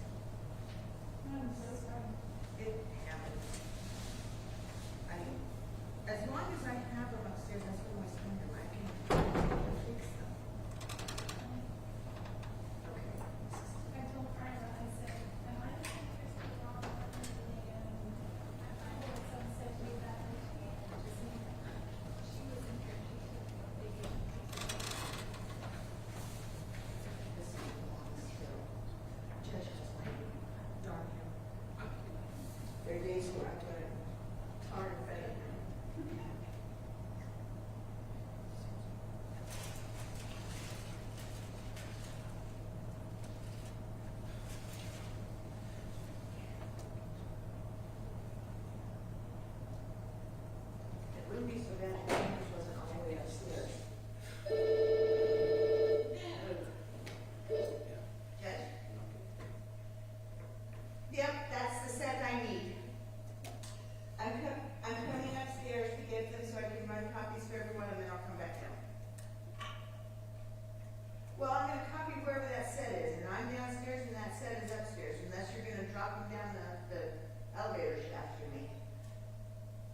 Now, I'll come to the bottom of the stairs and you can toss them down to me.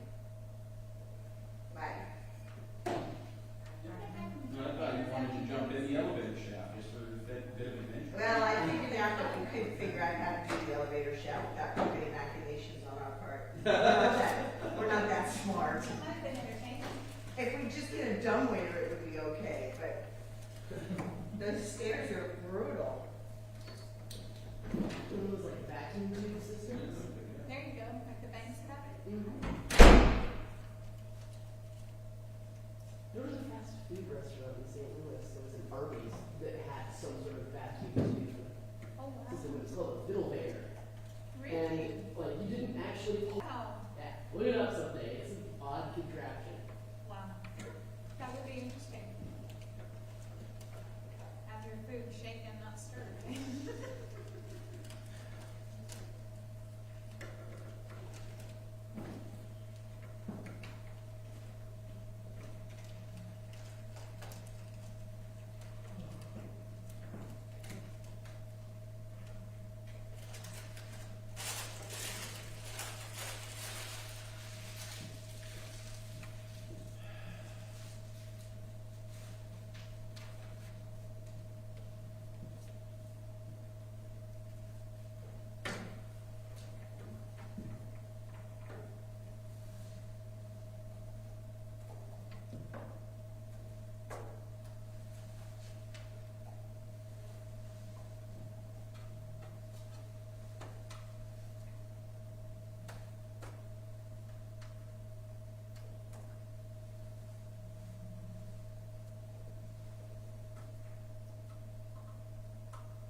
some of them.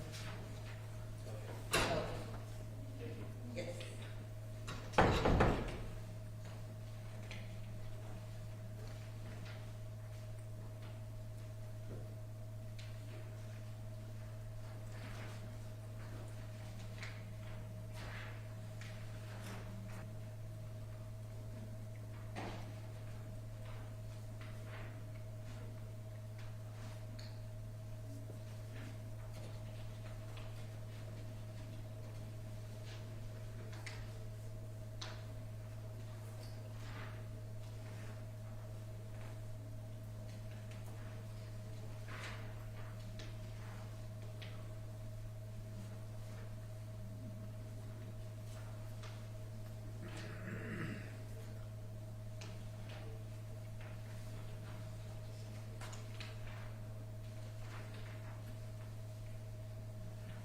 And I'll go ahead right now and put in the alternates.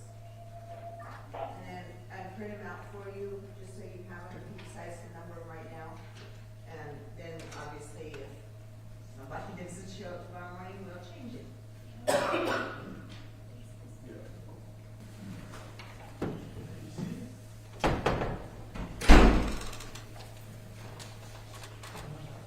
Bring it up.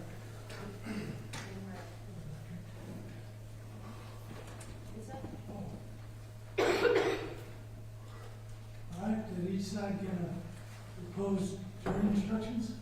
Yes, Your Honor. We have a chance to look at them?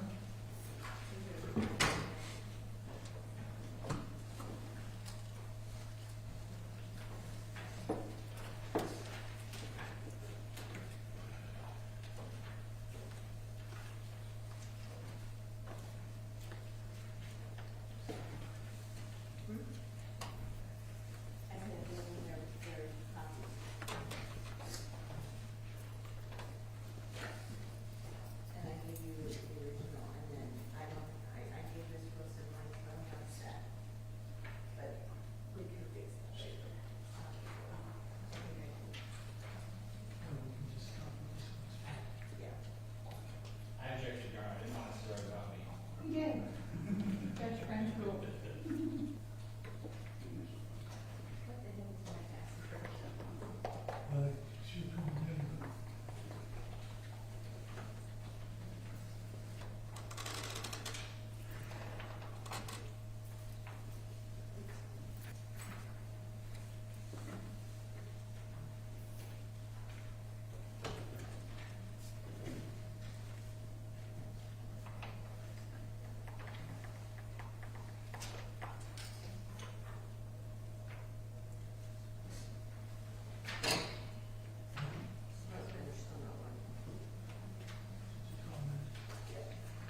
Instructions to the jury. Instruction number 1, the law governing the case. Instruction number 2, the law presumes. Instruction number 3, essential elements of first-degree murder.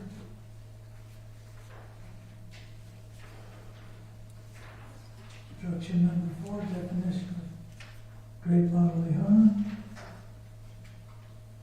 Instruction number 5, essential elements of second degree as a lesser included offense of first degree. Instruction number 6, essential elements of voluntary manslaughter as a lesser included offense. Instruction number 7, sufficient provocation definition. Instruction number 8, is the manner in which you are to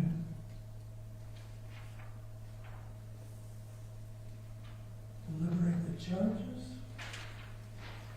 Section number 9, to aid you in the deliberations.